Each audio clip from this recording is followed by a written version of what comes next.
Friends എല്ലാവരും സുഖം സന്തോഷമായിരിക്കും വിശ്വസിക്കാധികം സബ്സ്ക്രൈബ് ചെയ്യുക. നമ്മളൊരു നാടൻ കരിമീൻ കറിയാണ് ഉണ്ടാക്കുന്നത്. നിങ്ങൾ എല്ലാവരും വീട്ടിൽ ട്രൈ ചെയ്ത് നോക്കുക. കരിമീൻ നമ്മളിവിടെ റെഡിയാക്കിയിട്ട് വെച്ചിട്ടുണ്ട്. മൺചട്ടിയിൽ കുറച്ച് വെളിച്ചെണ്ണ വെച്ചിട്ട് കുറച്ച് കടുക് പൊട്ടിച്ചെടുക്കുക.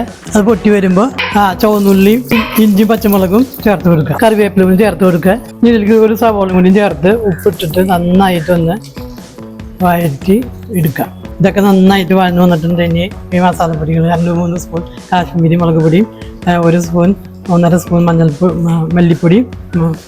മഞ്ഞൾപ്പൊടിയും ചേർത്തിട്ട് ഒന്ന് പച്ചകുത്തുമൊന്ന് മാറുന്നത് വരെ ഒന്ന് ഇളക്കി കൊടുക്കുക. ഇതിലേക്ക് നമ്മൾ ചൂടുവെള്ളം കുറച്ച് ചേർത്ത് കൊടുത്തിട്ട് നന്നായിട്ട് ഈ വെള്ളം വറ്റി നന്നായിട്ട് വരണം. വെളിച്ചെണ്ണൊക്കെ തെളിഞ്ഞ് വരണം. നന്നായിട്ടൊന്ന് വറ്റിച്ചെടുക്കുക. കുറച്ച് ഉലുവപ്പൊടി ഒന്നും ചേർത്ത് കൊടുക്കുക.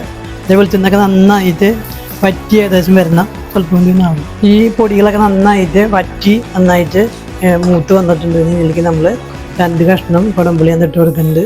ഇനി ആവശ്യത്തിന് വെള്ളം ചേർത്ത് കൊടുക്കുക.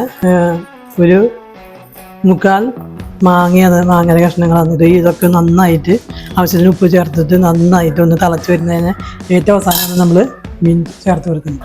മാങ്ങയൊക്കെ നന്നായി തിളച്ച് ആ വെള്ളമൊക്കെ ഇതൊക്കെ നന്നായിട്ട് കുറുകിയ ചാറുകളൊക്കെ വറ്റി വന്നിട്ടുണ്ട്. അപ്പം കരിമീൻ അധികം വേവില്ലാത്ത കാരണം ഏറ്റവും അവസാനം ഇട്ട് കൊടുത്താൽ മതി. 10 മിനിറ്റ് നേരം ഒന്ന് മൂടി വേവിച്ച് വെക്കാം. അപ്പോൾ ഏറ്റവും അവസാനം വെളിച്ചെണ്ണൊക്കെ നന്നായി തെളിഞ്ഞ് വന്നിട്ടുണ്ട്. അവസാനം നമ്മൾ കുറച്ച് കറിവേപ്പിലയും 1 സ്പൂൺ വെളിച്ചെണ്ണ വെച്ചിട്ട് 5 മിനിറ്റ് നേരം ഒന്ന് മൂടി വയ്ക്കുക. ഇതിലൊരു അടിപൊളി നാടൻ കരിമീൻ കറി നിങ്ങളെല്ലാവരും വീട്ടിൽ ട്രൈ ചെയ്ത് നോക്കുക. വളരെ ഇഷ്ടപ്പെടും. Thank you so much.